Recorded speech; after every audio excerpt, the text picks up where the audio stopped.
the greatest power. Welcome to the Anu Asafo Show, where Pan-Africanism meets African traditional spirituality. Here, we present views from a wide variety of sources. And now, let's begin. A wind of destruction is blowing over this land. And now the earth is trembling with man's oppression of man.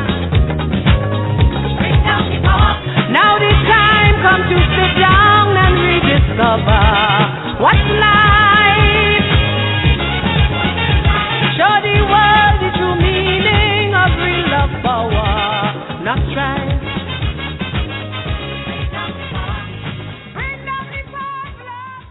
And now, our African pledge by our Chief Jegna, H. Uya Asan Anu. We are an African people. We will remember the humanity, glory, and suffering of our ancestors. We will honor the struggles of our elders. We will strive to bring new values and new life to our people. We will have peace and harmony among us. We will be loving, sharing, and creative. We will work, study, and listen so we may learn. Learn so we may teach. We will cultivate self-reliance. We will struggle to resurrect and unify our homeland. We will raise many children for our nation. We will have discipline, patience, devotion, and courage. We will live as models to provide new directions for our people.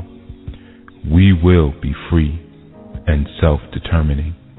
We are an African people, and we will win, and we will win, and we will win. Ashe.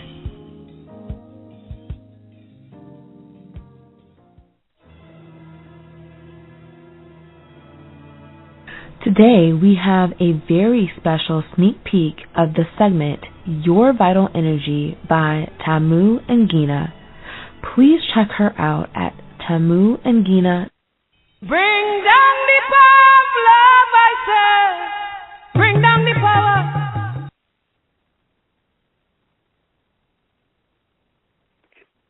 Ashe, Ashe. Welcome to the Anu Asafo Show, where Pan-Africanism meets African traditional spirituality. Bring down the power of love, I say. Bring down the power. The power of love, I say, is the greatest power. Stop hell and damnation.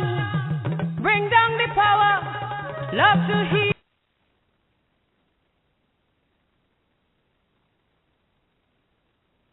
Welcome to the Anu Asafo Show, where Pan-Africanism meets African traditional spirituality, with your host this week, Sista Kweli, and me, Brother Wole Mango Ifa. And as always, we're happy to have you here.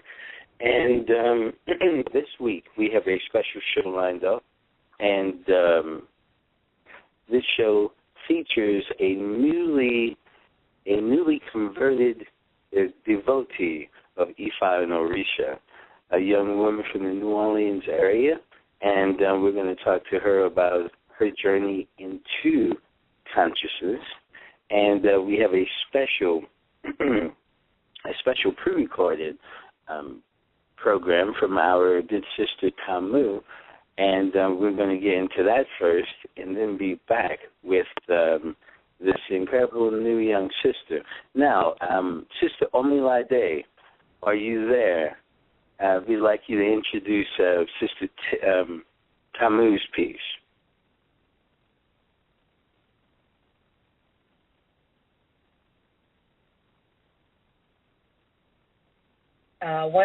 Some of the things that I use catnip for is tummy issues, for vomiting, for nausea.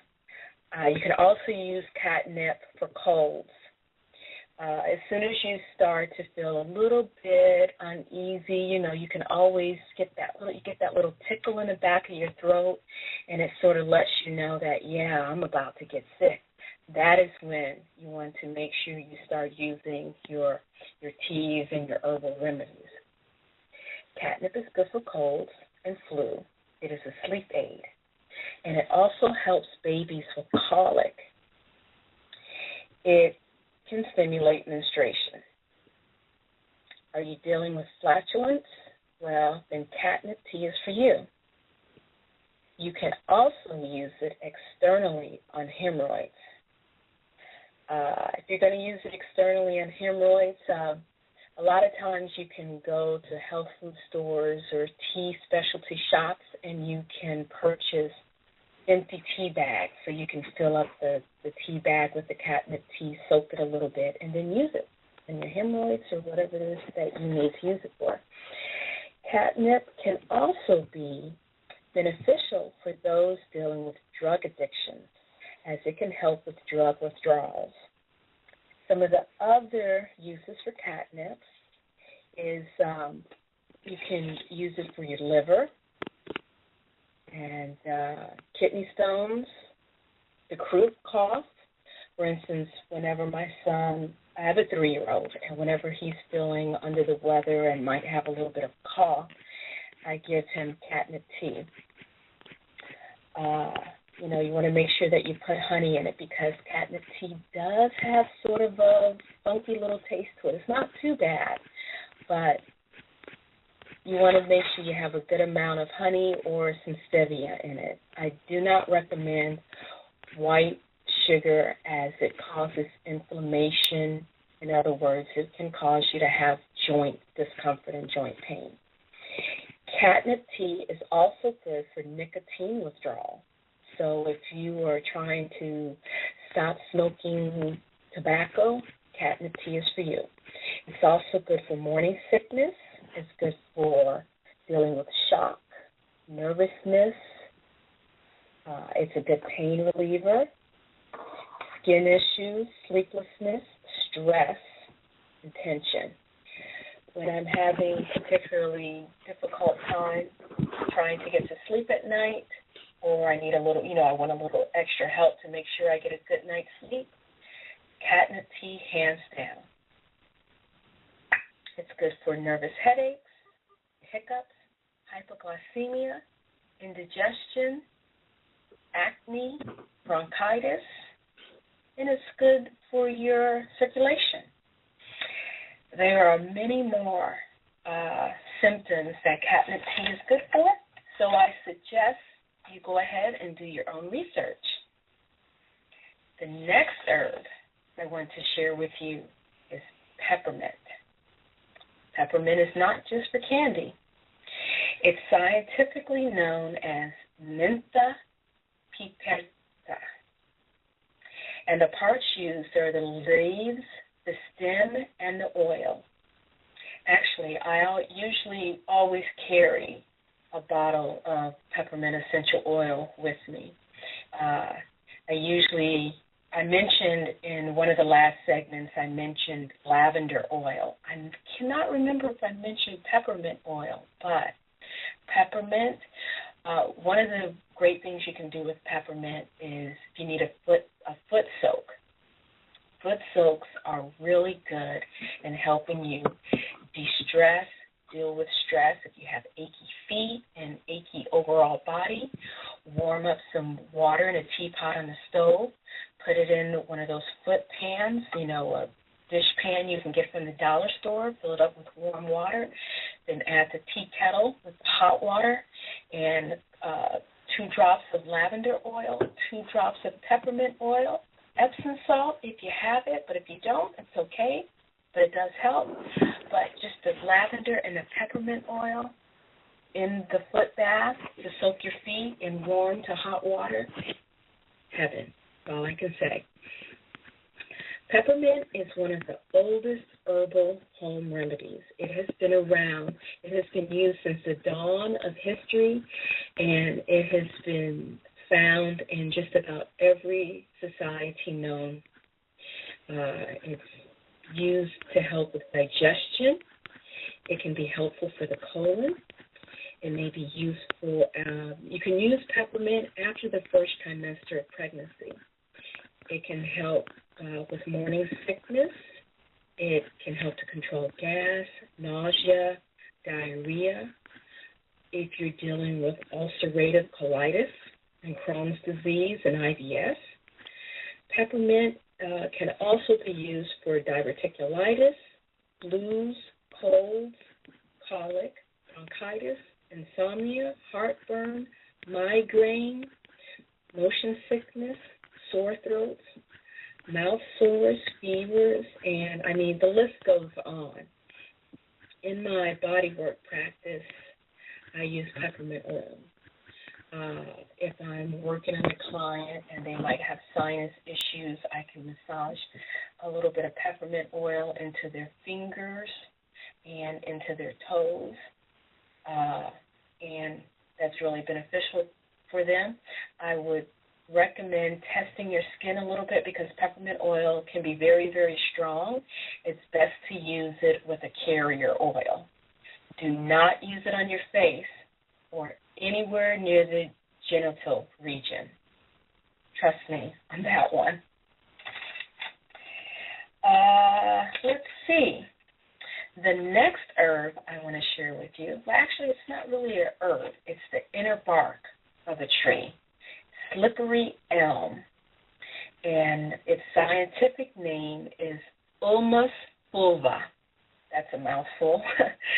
Slippery elm can be used to treat skin problems such as burns and wounds and ulcers. Slippery elm usually comes, it sort of looks like shredded, very, very finely, very thin tree bark, and it's shredded. So you can either cut it up really small with scissors or like use a coffee grinder or a spice grinder or herb grinder to try to get it into the powder form.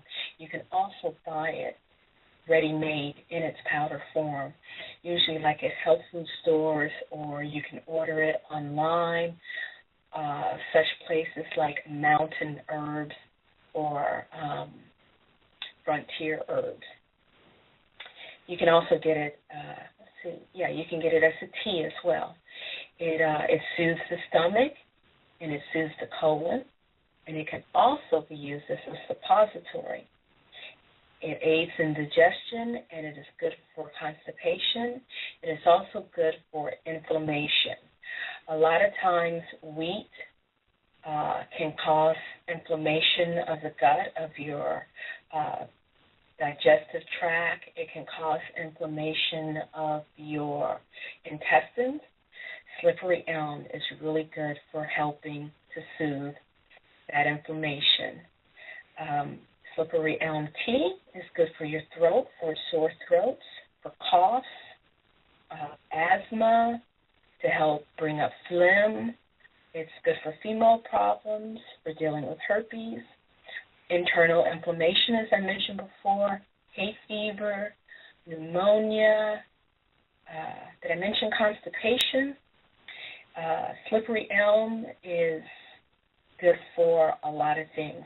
Definitely would be good for you to do your own research on slippery elm and learn more about that wonderful wonderful bark.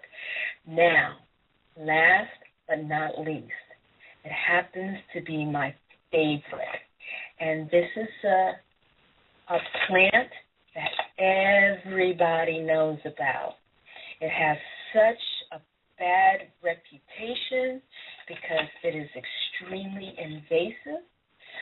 There's probably $1 million industry on products to get rid of this, but most are completely unaware of the supreme health benefits of this weed, dandelion. And its scientific name is Taraxacum officinale. And the part used is the whole plant. That is from the yellow puffy head, the leaves, the stem, the roots, okay?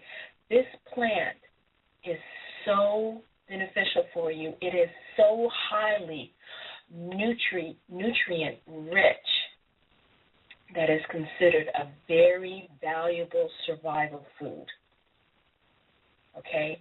It is an extremely rich source of vitamin A. It puts carrots to shame. That's how much vitamin A dandelion contains. You can break the stem of dandelion, and there's like a little milky substance. You can put that on let's see. You can break the stem of the dandelion leaf and put it on warts. The stem of the dandelion and use it on warts.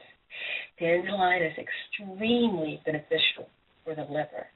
And if you're catching cirrhosis of the liver, it can help that. It is a gentle laxative. It is extremely potassium rich. It helps to detoxify the system. You can make dandelion wine out of the yellow flower part.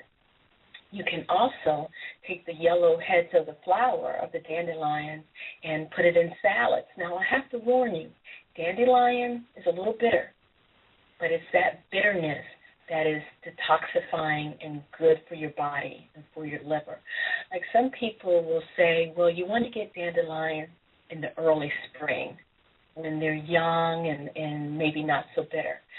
For me personally, I get dandelion all through its growing season, from the spring all the way up into autumn. Why?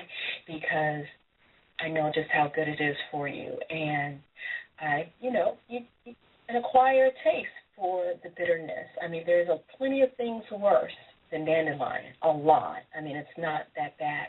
Dandelion, you can chop it up very finely, add a little bit to your salad. I would suggest first getting used to it being raw if you want to add it to your salad. You can saute the leaves with some onions and garlic. Very good. The root and the whole plant you can use as a tea, which is what I use it for.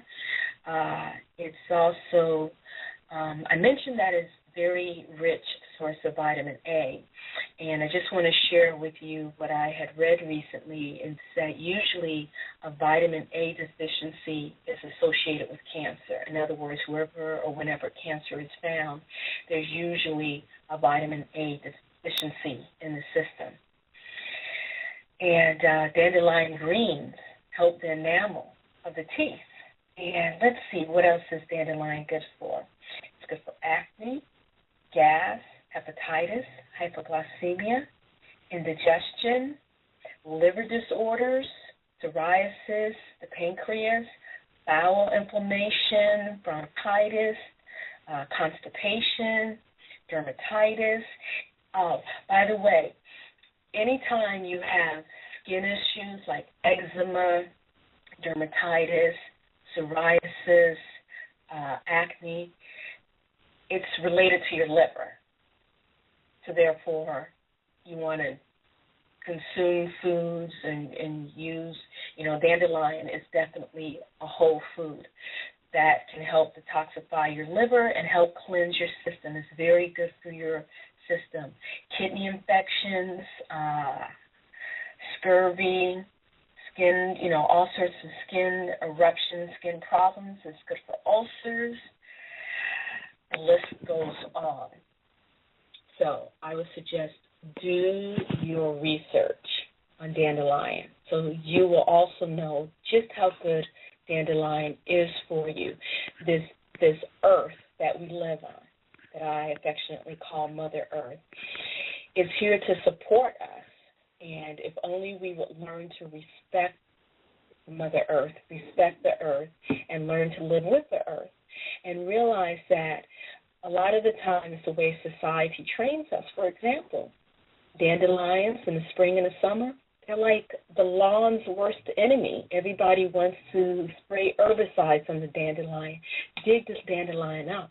But most do not realize that dandelion has the ability to bring massive amounts of healing and nutrition to the human body. And I would also share with you one last thing. For instance, when I use catnip or slippery elm or dandelion, a little bit of peppermint in there, that synergy creates a synergistic blend. Peppermint usually helps to bring out herbs' best potential. And my one caution about peppermint, and this also includes any toothpaste that you use peppermint that has peppermint flavor in, if you were taking homeopathic tablets, the little white pills that you dissolve under your tongue, peppermint prevents them from working properly. So do not use peppermint if you're taking homeopathic remedies. Otherwise, peppermint mixed with the catnip tea or mixed with slippery elm or dandelion helps to boost it. So I know this segment was a little bit longer than usual, but I was happy to share with you some of my passion, which is herbs, and I am thankful that you joined me today, your host, Tamu Ngina. If you'd like to reach out to me, you may find me at facebook.com/mend, M as in Mary, E, N as in Nancy, D as in door, Soul, SOUL. That's facebook.com/mend soul, and I look forward to hearing from you. I'd like to leave you with a little blessing. May the world be at peace. May we all have an open heart. May we all know the beauty of our nature. May we all be healed. May we all serve as a gift of peace to each other. May it be so. Thank you for joining me for another segment of Your Vital Energy.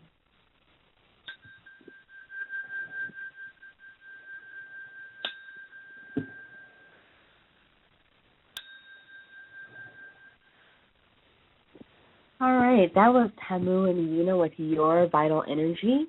And if you would like to check out her and our other hosts of our Enlightenment and Transformation Network shows, please go to enlightenmentandtransformation.com. That is enlightenmentandtransformation.com. We're now going to go to a break before we get into our next segment.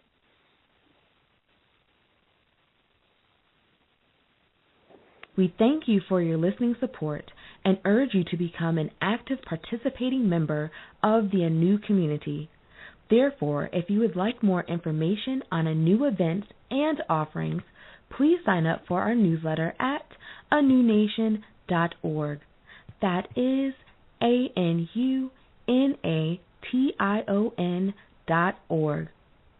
For all those listening, if you'd like to move closer to the calculations and fundamental understandings of the ANU order, be sure to pick up the book, Grasping the Root of Divine Power.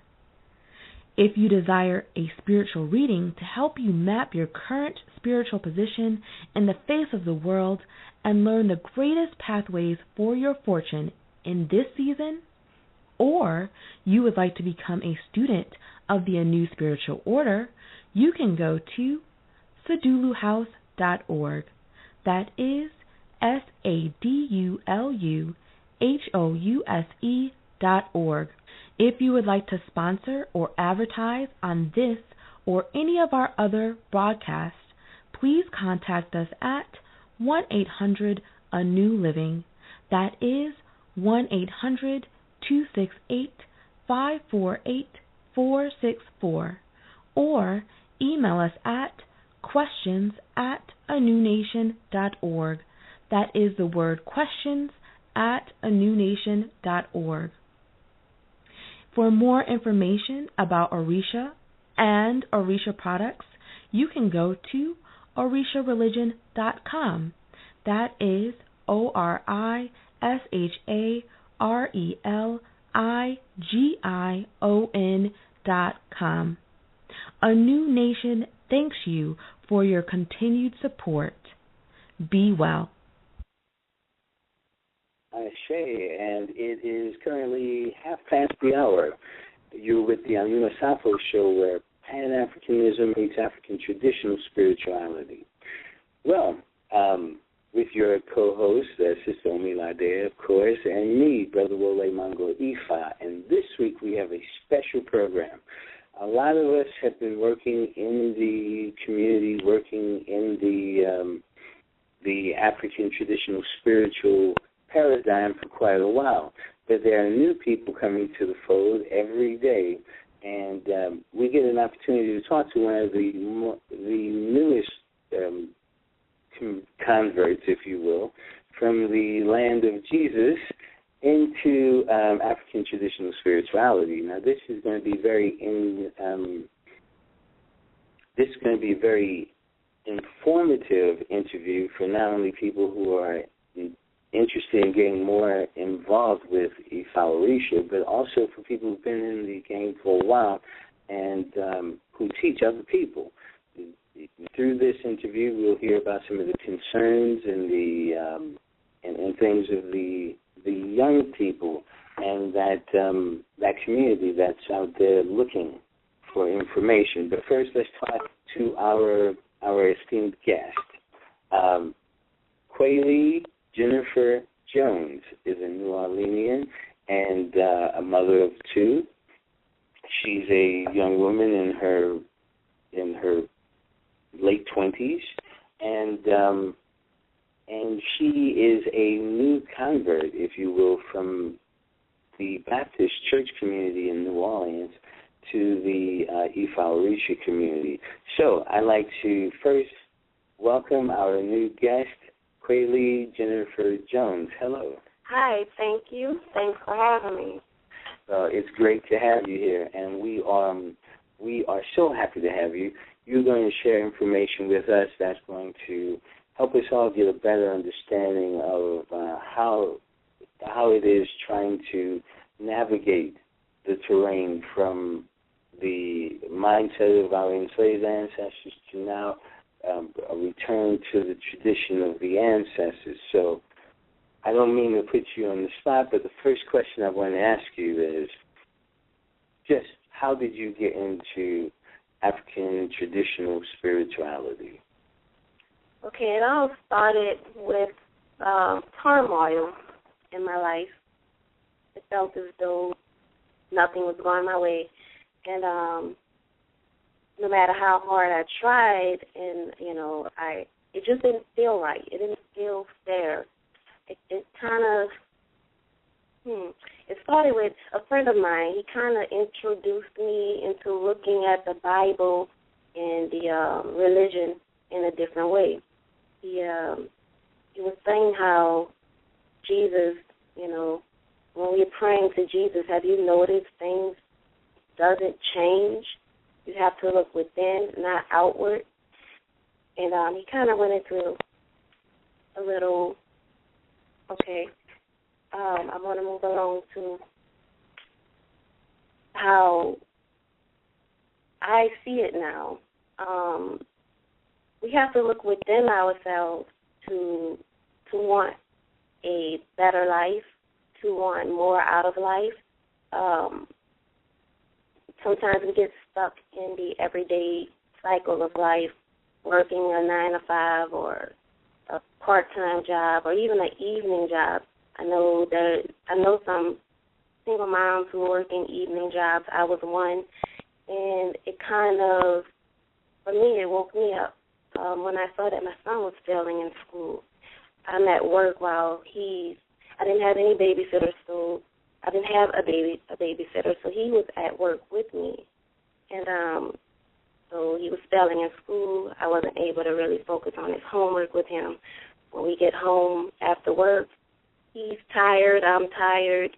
We'll try to rush through homework, but he's not really getting a good quality of study. So, things just started piling up. I have two sons. So that's my oldest one I had trouble with in school. My youngest son, I share custody with his dad, so there was kind of a struggle. It still is a struggle juggling him in between homes, and and I'm not very close to my family.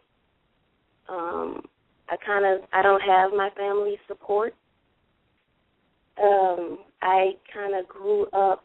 I didn't grow up close to them, and I grew up seeing my mom depressed and sort of alone. Before she passed when I was 11. But before that, I knew that we had family. She would mention the family to us. We would go and visit on holidays, but I wasn't close to them.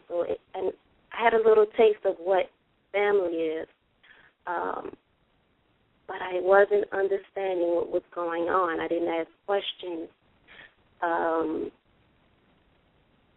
And I'm saying that to make the connection of the cycle repeating itself, maybe a family curse. Maybe that's the reason for the unconsciousness. We're just reliving what we've seen. And now I understand that you, like you said, you became aware when a friend of yours started asking you questions about Christianity. Now, at what point did you learn about the non-Christian Judeo-Islamic worldview? Thank you. I did get off track. It's okay. There's so much to say. Take your time. When I had enough of the turmoil, it was something to look into when you want to break out of a cycle, or, So I started to look into religion, religious history, how did Christianity come about, and some of the information was eye-opening, learning about the missionaries doing their job to teach people their ways. And it kind of had me wondering what was the religion before that. So that was the start of it. Mm-hmm. So you were doing all this added research all by yourself? Yeah, online. Yeah? All right. Because so many people, they tend to need to be handheld through this whole process. I would suggest it. Mm-hmm. It would help because, I started learning by trial and error. Some of this information will leave you angry, and when you're learning about racism. And when you don't know how to come out of that or not know how to look at it, you can get stuck in anger, that emotion. There's some information where others made some information like, I'm sorry, I'm trying to pull it up. It's just, I think it's best to have that help, someone with experience who knows about the Ifa religion, is to help to pull you through that transition. That transition is really tough. It's like you're used to one way, but you want that better way of life. But you grew up kind of brainwashed one way, and you have to cross over, or it can drive you insane. You're not accepted by the people who you were once accepted by, and that's the people you've gotten. I've gotten comfortable with, but it's like starting a whole new life. I'm glad about that. It's just that it gets scary sometimes. Mm-hmm. Mm-hmm. Yeah. What's the scary part? A new mindset, it's almost like starting all over again. And I guess I look at the mistakes in my life in the past, so I know I don't want that anymore. It's just having to push myself to work harder at achieving some things that I know have to take place. Mm-hmm. Ashe. Now, what has been your experiences with, I understand you've gotten spiritual readings in the past. Yeah. So, you've gotten some form of guidance on this journey. Would you, so many questions I wanted to ask you. I wanted to find out a little bit more about certain aspects of your background. But we'll get to that in the course of our conversations. But right now, tell us, have you had a reading? At what point in the process did you get this reading?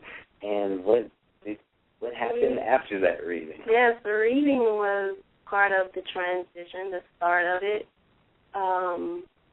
I've had a reading last year. I think it was in October, maybe.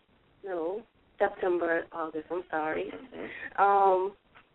And the reading, it was a start. I wasn't completely aware of what was going on at the meeting, but there were some things that were said that resonated with me, so I knew it wasn't completely, I don't want to say bogus because I didn't believe it was bogus. I just didn't understand any of it or much of it. But I'm coming to an understanding now of the system. I just wish I had a better understanding of what was going on at that time. And the reading kind of revealed some information to come. It kind of helped me understand my past in life. And I'm looking, it got me started. I'm willing to look deeper and look further into what was said at the reading. Mm-hmm. Let me ask you, now that reading, was that the reading by the Orisha priest? Yes. You were telling me about? Oh, okay. Now, I also happen to know that you have experience with, now that was Ifa Orisha, but I also know that you have some experience with some other systems. I know you have an interest in numerology. Yeah, I learned the basics of numerology, just the number meanings. For example, 1 being leadership, 2 being partnership, 3 being expression. And the numbers together mean something more than a single number, but each single number means something. Yeah, I've learned a little bit about the numerology, the chakras, and how they're connected to emotions, how certain emotional issues can tell you what chakra needs balancing. You can balance the chakras with foods, colors, stuff like that. I'm looking forward into looking deeper into these things. It's kind of, it's like light. It's helping me transition. Very fantastic. Now, I understand you also have done some, personal transformation in this process, right? Yeah. Your hair, your diet, yes. some things like that. Please tell us about that. Yeah, I'm no longer relaxing my hair. I've been wearing my hair natural for about three years now. My diet, I'm no longer eating meat. I'm trying to ease up on the processed foods. It's been helping. It's been lightening.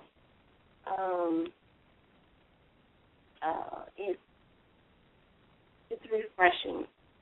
And I would suggest it or welcome anyone to start that journey. It's been helping me a lot with seeing things clearly, and feeling better. Mm-hmm. But I kind of have been experiencing some cold feet and cold hands. I kind of went hard into the study of food and got scared of certain foods with certain chemicals and names in them.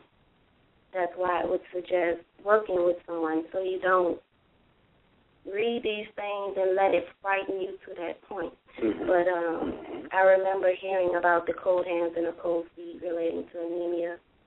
I was told about me possibly being anemic before in my past. So, I'm looking into trying to figure out what foods will help with that. Mm-hmm. And that's interesting. You were talking about the use of a mentor in the educational process. I've had the great pleasure of I know you before the broadcast. In fact, we've worked together. We were working together, and it's been a pleasure for me to talk to you. And but I want others to be able to appreciate you have gone through. You're a strong-minded person, first of all, and you've gone through some transitions in your own life. Last week, we were blessed on this show to have Baba Kola Abdimbola and Baba Eric Mason, and they were there. Especially Baba Abdimbola, very accomplished in E5. They're on the other extreme from you. And they were talking about things that we had talked about before, like what constitutes, do you need a teacher? What constitutes a good teacher? How do you choose? And things like that. And talking to you a couple of weeks ago, you had a different view on that subject. You were very much into going your own way, staying by yourself, things of that nature, and you've evolved a little bit in your position on that end. Please tell us about that. Recently, I must share. I'm a lot nervous now in the new system, the new spirituality and beliefs, and I'm learning that having a teacher holding your hand or walking you through it is much more helpful than for me to continue studying alone, because some of the information, that I get, it's new. It's new. Things I never paid much attention to at one time.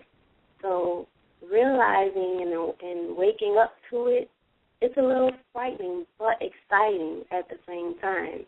So maybe a teacher, having you help me do this helps keep me grounded a bit, I say. Well, balance is one of the goals to try to maintain. Now, a lot of times people will have trouble with this issue about seeking mentorship because they have had an experience where they've noticed their own abilities to do certain things. And then it's easier to think, well, wow, I can do this alone. Maybe I can do some other things on my own and things like that. You are such a person. Yeah. Okay. Tell us about that. Okay, yeah. I felt as though, okay, I'm on to something here, and I've gotten myself this far. I'm meeting Baba Wole, and I'm kind of in with the circle. But and you've had spiritual experiences before. Yes, I have. Mm-hmm. And that was on my own, and prior to the reading, that helped me decide to get that reading also. Would you give us just a quick overview of what happened? I don't want to pry into your personal. Okay, yeah. It was like a dream, but it felt very real. I kind of I started by relaxing, bathing for a long period, maybe 2 hours,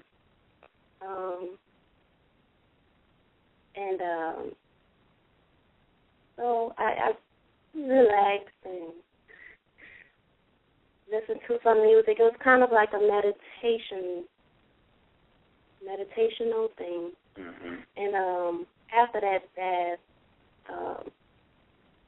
I went to lay down, and weird things started happening. I may have fell asleep. I don't believe I did. I don't want to say, okay, I'm sorry.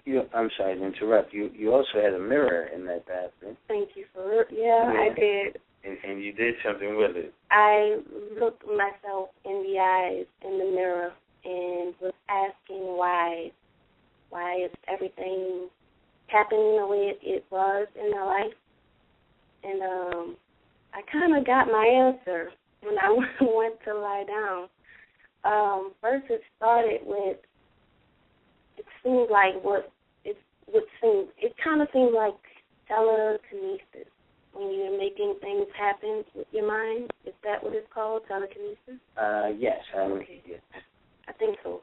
And I saw a light come on in the kitchen, and I knew my son was asleep. It was just me and my oldest son home that night. And the light came on in the kitchen. I didn't hear anyone come in the door. It was quiet. I was meditating, so I kind of felt as though I'd done that. It was scary, so I made the light turn off. And then I moved closer to the bathroom. I made the light come on in the bathroom. And then I made it cut off. I got even more scared. My son was waking up, getting out of his bed. I felt like I was doing that. Then he got back up in his bed. I felt like I'd done that. He was back and forth until he just looked confused. And I realized I was doing that, so that was scary. I made him come get in the bed with me. I was frightened. I don't know if it's blackout, but if it was a blackout or not, but I envisioned a beast crawling on the bed. After my son was already in the bed with me, the beast was crawling on the bed. The bed was moving and shaking. My son didn't wake up, but it frightened me. And to the point that I was thirsty at this moment, but I wasn't going to get up to go to the kitchen to get water with all of these strange things happening. But I was extremely thirsty to the point it just felt like my insides were drying out or something. It was like a dehydration. And then a light flashed in the words of water, and then showing me a waterfall, which really quenched my thirst with seeing the waterfall. It made me get up to get some water. I'd opened a gallon of water and drunk it down past a half of that. Maybe 3/4 of that gallon was gone. And I sat it there and got back into bed, and the experience continued. It felt like the rest of the world was quiet, and I started to calm down. And then it felt like I was in control of everything. Yeah, and seemed like someone was communicating with me. Telekinesis. Yeah, like that. Mm-hmm. And it felt like I could do anything. I felt like a god or a goddess. And it took me through time. I've seen our ancestors worshiping around the fires, and I was just floating. I don't know, maybe I was an orb, I'm not sure, but I was floating through time. I've seen them migrate. I've seen them build. I've seen them fall. And then I realized where I was at that point. It was like an awakening. And that dream also showed me a big book with fairy tale written on the spine. I'm not sure of how to look at that, but it's something I'm still trying to figure out some parts of this dream. Some of it makes sense to me already, and it's a lot more to try to understand. Ashe. We commend you once again on just the courage that it takes to look the truth in the face and keep seeking more. Yeah. A lot of people would run home. They had a dream half past that eye opener. Yeah. You know, so it's a scary journey. I just know that where I'm heading, once I really get over the hump, I'll be okay. It's a struggle getting over that hump. But I want to get over it. Now I'll ask you a question that's going to lead to more in the same vein. How do you know that you're on the right track? How do you know, what makes you feel that you're not being duped by the Christians calling the devil into trying to get off of the Jesus train? This path is like the answer to me when I felt as though everything else in my life before this transition wasn't fair. You know, being a single mom, the father's not really helping me or the children, really, or helping me with the children. You know, it made a question. I'm sorry, I started questioning what's going on here. I mean, I've seen fathers involved with their families. What could be causing the problem here? And I'm not the only one. It's like it's epidemic. There are lots of single moms and couples who can't make their relationship work. So it almost made, I looked deeper into it and realized that there is something going, like a war, a battle between men and women, and I started to look at what was it that I was doing that wasn't allowing us to work together to give the children the life they deserve, and I saw that. I saw what I was doing, but I started to work on myself. I haven't figured out a way to get my kids' dad to work with me in a reasonable manner, you know. So I'm also learning that it's a journey, you know. Some people are ready for it, some are not. It's epidemic. You know, our chief Jegnam, Haruyuya Ashananu, has a classic book called Grasping the Root of Divine Power, which everybody knows about, but he also has a secondary book. It's called, here it is right here on my bookshelf, Solutions for Dysfunctional Families. And in that book, the Jegna talks a lot about cross-cultural unions. So he's not talking about white and black or anything like that. He's talking about within the African-American community, some parents believe, some parents are spiritual, and other parents are religious, and then some parents are neither. You know, are your son's fathers conscious of African traditional spirituality? No, they're not. Uh-huh. They're not. And is that an issue? It is.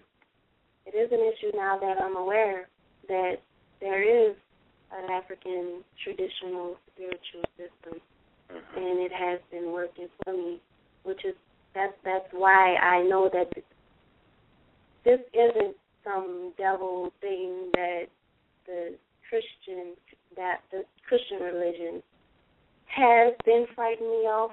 You know, I was scared of it at one time, but once I realized life can be better, and then I saw that that's what this system, that's what this spirituality is saying also, I knew that it's not an evil practice. Mm-hmm. You know, it's very interesting. We're talking about what is civilized and what is savage, what is evil and what is good, and getting into those dichotomies and paradigms and what have you. But you know, I don't even know what to tell. You know, it is it is interesting when we get into child rearing, because so many times we find ourselves being influenced by our parents more than we realize, and we find, oh, I'm doing just this. I remember my father said this to me, you know. Yeah. And the further we go back in our American experience, the less likely we are to be connected with the ancestors, because this is truly a movement. Okay, Yeah. Programming, a movement of spiritual enlightenment. So many of us, like yourself, sister, are, dealing with people who don't know about the traditions of the ancestors, don't care to inform themselves about the traditions of the ancestors. The only time they care about the ancestors is when there might be an argument for reparation, and they might be able to get a little money from the oppression of those ancestors. But, once again, we commend you for seeking truth with the capital T. A lot of people don't want to go there. It is scary, but we have to face it. Okay, now, we are talking about you knowing or learning about the truth. Ifa Orisha, African traditional spirituality, not religion, as some would call it, but, then you the last month and a half, you've embarked on a new aspect of your journey. Yes. Okay. Please tell us about where you were and what you went into and how's it going. Okay. Where I was that I wanted to look deeper into Ifa, and I met Wole, and Wole is much further into Ifa than I am. And I'm currently in training right now for working within the community, and training for rituals. It's like an apprenticeship. I'm apprenticing in online media production as talent and as a producer in audio visual content, producing ebooks, e-zines, blogging, etc. I'm working on a plan right now for having V-blogging, video blogging, and working with the Egbe, our society, the Egbe Grigri Society, which hosts a sacred book club and an occult study group. And these things, I can see it helping me get over that hump that's been kind of a struggle. As I get deeper into it and have a thorough understanding of things, and it'll be easier for me to do the work within the community. I have to keep busy, stay active while studying. There's also the Marie Laveau Academy, right? There's the Marie Laveau Academy. In the Marie Laveau Academy, we have Congo Square. Communications. We're homeschooling the children. We have an apprenticeship for whomever. Mentoring. Volunteering. And we're going to study the African tradition, spiritual system, reading, writing, arithmetic, science, and history. And I mentioned mentoring apprenticeship. We're using teaching methods like teaching from the known to the unknown. That can be, I knew life once as it was, and then I recognized some issues in that, and now I'm getting deeper into it, getting into the unknown, which makes sense, a lot of sense. And we have another teaching method where we're going to teach the student, not the material.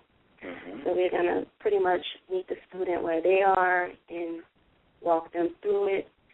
I'm mentoring my sons right now. I want to get them into the EFI system. I'm homeschooling my oldest. Have you seen any change in him in this month and a half that you've been working with the 8-Bay Gree? Yes, I have. He's into learning now more than he was before. He was failing in school, but he's getting good reports now from his teachers. Well, this was the transition. I started homeschooling him while he was in school and saw an improvement. Now I'm pulling him out completely to continue with the homeschooling since it works better for him. Teaching him to build character and things like that. That's fantastic. Wow. There's so much more I want to talk to you about. There's so much more to talk to you about. But we have a time situation this week. We were pushed back an hour from the starting, and now we don't have that much time. So we have about 3 more good minutes. I want you to tell me your hopes for the future in terms of your spiritual evolution. What you're hoping for, what you're dreaming about, what you don't know if you'll see, but you would like to see. Yes. I want to do more work within the community with the spiritual teachings, I'm hoping I can get others to see how it really can work and help, another, just as it did for me. And I'm understanding as I am on this journey, I'm understanding the transitioning and everything through experience. So if there is one like me that may be struggling with it, I can help with that. I want to be able to facilitate those things. I actually have a certificate in doula work also, and I want to get a little deeper into that. I have some more work in that. I have some more work to complete within that training. I plan on getting that done. And homeschooling, while I'm homeschooling my sons, I want to help others, maybe even invite a little help in, homeschooling the children within the spiritual system. I would like to maybe have study groups, meetings.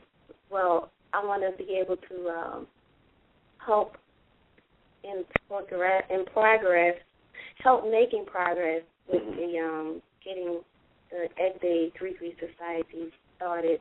I want to work within. I can see myself working within the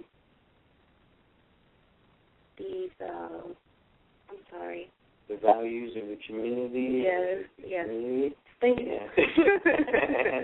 Well, you're doing a fine job, sister, and this is your first interview, and you did a fine job with it.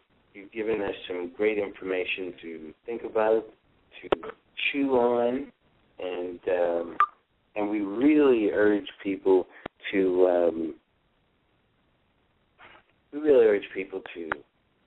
listen closely to your words and the situation, because you're talking about from the contemporary struggle.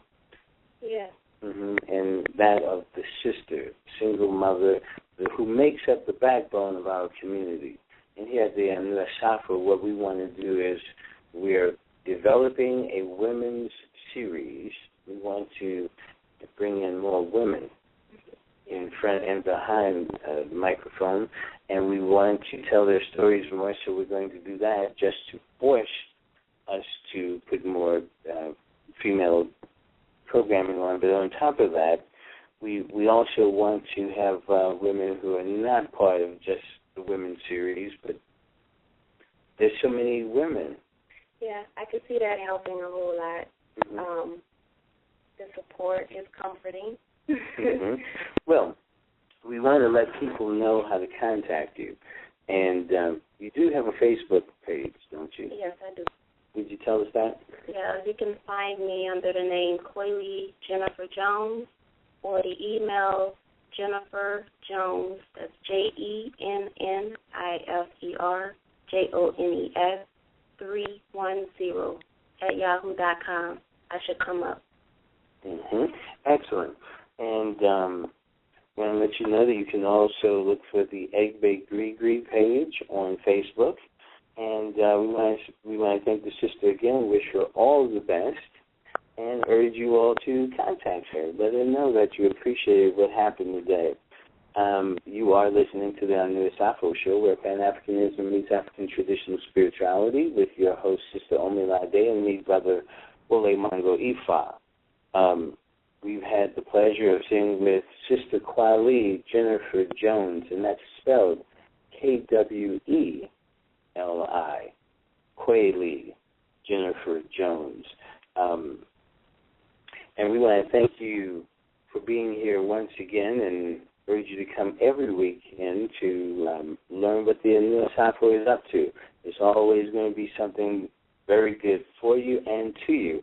And please, please, please remember to click that follow button, that blue follow button right under the title Anu Asafo on the blogtalkradio.com page, so you can get information from us on a regular basis. It gives you up-to-date info about what's coming up, what's going down. And we also want to let you know that we'll be here each Sunday at 1 o'clock Eastern Standard Time, 12 o'clock Central Standard, and, of course, 10 a.m. on the Pacific Standard Time side for another enriching installment of the Anu Asafo show. So for the entire Anu family, this is Brother Wole Mango Ifa signing off with Sister Omilade. Sister Omilade, please bring us home. Odabo family. Odabo family.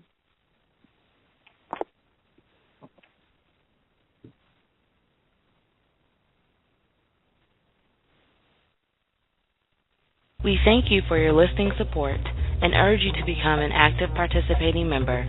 For all those listening, if you'd like to gain a clearer and fundamental understanding of the Anu Order, be sure to pick up the book, Grasping the Root of Divine Power. To find out how you can become a student and member of the Anu Spiritual Order, please visit us at saduluhouse.com. That is saduluhouse.com.